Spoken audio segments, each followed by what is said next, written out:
Toda obra sempre tem um vilão mequetrefe que sua existência se resume única e exclusivamente a enaltecer a p*** do protagonista. Em obras de fantasia, geralmente eles sempre são um nobre mimado, loiro de olhos azuis, que só servem de saco de pancadas para o protagonista e causar intrigas que serão resolvidas na base da pancada pelo protagonista. Esses vilões de meia tigela geralmente são descartados na primeira oportunidade que o autor tem, mas vem cá, você consegue se imaginar reencarnando no corpo de um desses vilões genéricos e tendo que arcar com as consequências das ações dele?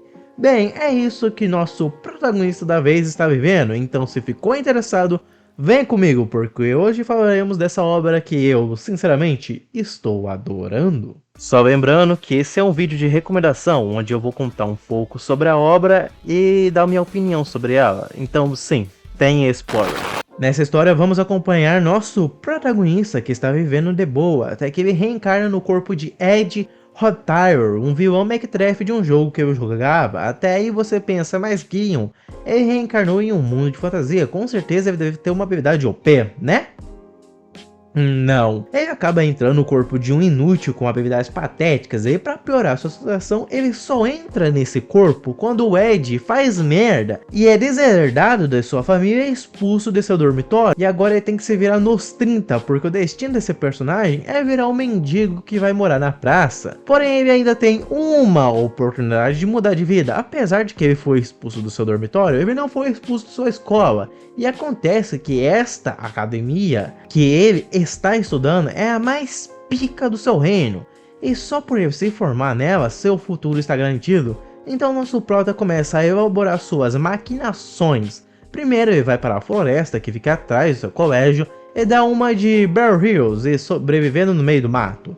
E lá ele passa fome, tem que se virar com pode. O coitado até tem que comer um pedaço de madeira. Sim, ele cozinha uma casca de árvore e come, e quase morre. E depois disso ele passa pelo inferno, e como o corpo dele era de um nobre fracassado, ele passa por um monte de perrengue. Ele até encontra a princesa que foi a responsável pela sua expulsão, e que vem xingando ele, falando para ele ir embora da academia, que aquele lugar não tinha espaço para um inútil como ele. Então nosso prota usa de sua lábia para contornar essa situação. No fim ele consegue evitar a raiva da princesa e continua na academia, é claro, sendo odiado por tudo e por todos. Só que ele acaba chamando a atenção de nada mais, nada menos que a vilã do primeiro arco da história, que meio que fica interessada nele. Essa que se chama Janica, ela que é uma maga que pode controlar espíritos e é a melhor aluna do segundo ano do seu colégio, que deveria acabar surtando com o peso das expectativas dos outros e que no fim deveria virar saudade, sendo morta pelo protagonista original da obra. Porém, pelo fato do nosso prota Ed estar morando no mato, ele acaba tendo um certo contato com ela, o que muda seu destino, e dessa vez ela acaba sobrevivendo e se apaixonando pelo prota, porém de um modo bem sus. Porque ao mesmo tempo que ela é a típica garota fofa, bonita e talentosa, ela também é uma puta de uma yandere que morre de ciúmes do nosso protagonista, principalmente porque nosso prota meio que vira um galão de novela que acaba arrasando corações de várias donzelas, sendo elas na maioria vilãs. Sim, nosso prota é um imã de mulher doida, poderosa e bonita. O combo perfeito. Não tem do que reclamar.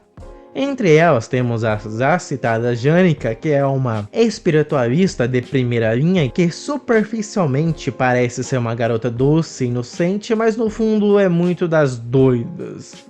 A gente vê por essas caras que ela faz. Lucy, a maga mais talentosa do seu colégio, sendo a aluna mais poderosa daquele lugar. Inclusive, ela é muito mais forte que o protagonista original e muito mais forte que os professores daquela academia, pra você ver o nível da menina. O único problema dela é que ela é baiana e vive dormindo em tudo quanto é canto.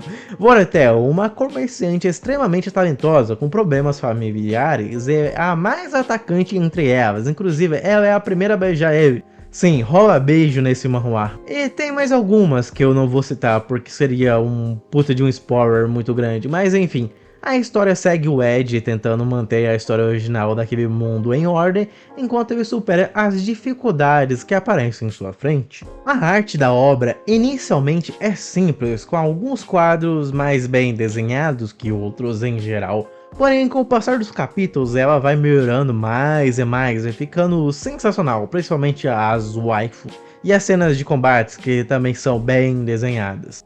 Uma das coisas que eu não gosto nesse tipo de história é que geralmente o protagonista não quer se envolver no enredo original, porém o Ed, com o decorrer da história, percebe que ele tem que se envolver para gerar o melhor final possível. Em geral, ele evolui conforme a história progride, virando o que eu comumente chamo de o manda porra. Ele evolui constantemente como pessoa e fica cada vez mais forte. O legal dessa evolução é que ela não é aquele negócio forçado com ele ligando o hack do nada. Todos os combates que ele tem que vencer é na base da estratégia, porque ele é muito mais fraco comparado aos outros alunos, mas mesmo assim ele não perde, porque o cara é um puto de estrategista e ele é muito inteligente. A história também desenvolve muito bem os personagens secundários, você entende o porquê deles terem a personalidade que eles têm, entende os traumas deles, como por exemplo a Oratel, que era uma órfã que vivia na rua e por isso ela desenvolveu uma obsessão pelo dinheiro. E por ver o pior das pessoas, ela passou a confiar em ninguém, achando que todos eram movidos única e exclusivamente pela grana, e no fim ela acaba mudando após conhecer o Prota e ver que nem tudo se baseia no dinheiro. E é legal ver desses desenvolvimento dos personagens. Inclusive é legal ver também como os outros veem o Ed. Inicialmente todo mundo vê ele como um lixo humano, e daí a partir daí ele vai gradativamente mudando as opiniões dos outros, e não é jogado nada, isso corre muito gradativamente. Ele vai conquistando isso através de suas ações e do seu esforço, o que é bem legal.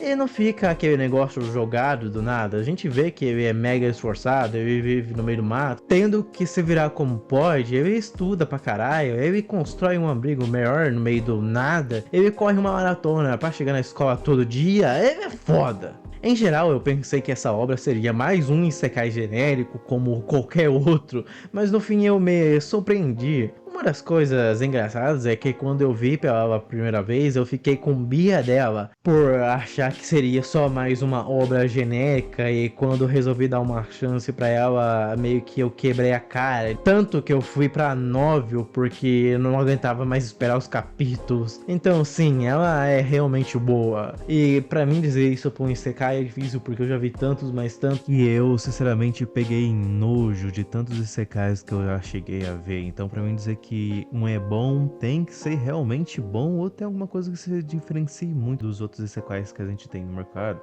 A maneira como você pode ver ele, bem, se você saber coreano, você pode assinar o original, e caso você não saiba, você vai ter que procurar meios alternativos, porque não tem nenhum site aqui brasileiro que traz essa obra pra gente ver. O que é bem triste, porque ela é muito boa. Então é isso, se você chegou até aqui, eu espero que tenha gostado. E lembrando, se você curtir conteúdo sobre animes, te convido a se inscrever neste canal, porque aqui você verá vídeos sobre personagens, vídeos sobre animes, onde eu conto várias curiosidades. E também geralmente eu trago várias notícias sobre o mundo otaku, então fique sabendo que aqui você terá muito conteúdo diversificado sobre o mundo otaku. Mas enfim, é isso, vejo vocês numa próxima. Fui!